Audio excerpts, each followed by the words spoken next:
నమస్తే welcome to YoYo TV 2023 Telangana assembly ఎన్నికల్లో హస్తం పార్టీ విజయాన్ని కైవసం చేసుకుంది.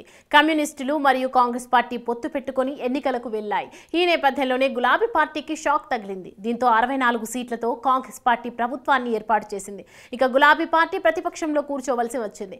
కొన్ని తప్పిదాల వల్ల కేసీఆర్ పార్టీ ఓడిపోయింది. ఇక అటు 6 గ్యారంటీల పేరుతో కాంగ్రెస్ పార్టీ అధికారంలోకి వచ్చింది.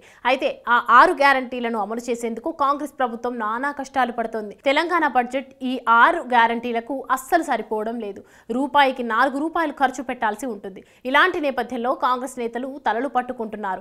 ఇక రేవంత్ రెడ్డికి అయితే కుంపటి మీద కూర్చున్నట్లే ఉంది. అటు ప్రతిపక్షంలో ఉన్న గులాబీ పార్టీ 6 గ్యారంటీలపై నిత్యం ప్రశ్నిస్తూనే ఉంది.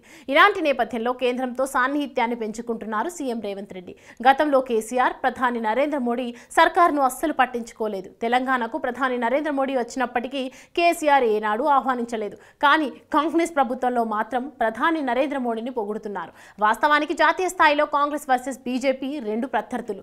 కానీ తెలంగాణలో ప్రధాని నరేంద్ర మోడీని రేవంత్ రెడ్డి నిత్యం పొగుడుతూనే ఉన్నారు. సోమవారం ఆదిలాబాద్లో జరిగిన కార్యక్రమంలో కూడా దేశానికి పెద్దన్న లాంటి వాడు ప్రధాని నరేంద్ర మోడీ అంటూ కితాబిచ్చారు. కేంద్రంతో అస్సలు గొడవ పెట్టుకోకూడదని, సఖ్యతగా ఉంటామని రేవంత్ రెడ్డి స్వయంగా బహిరంగ సభలో చెప్పారు.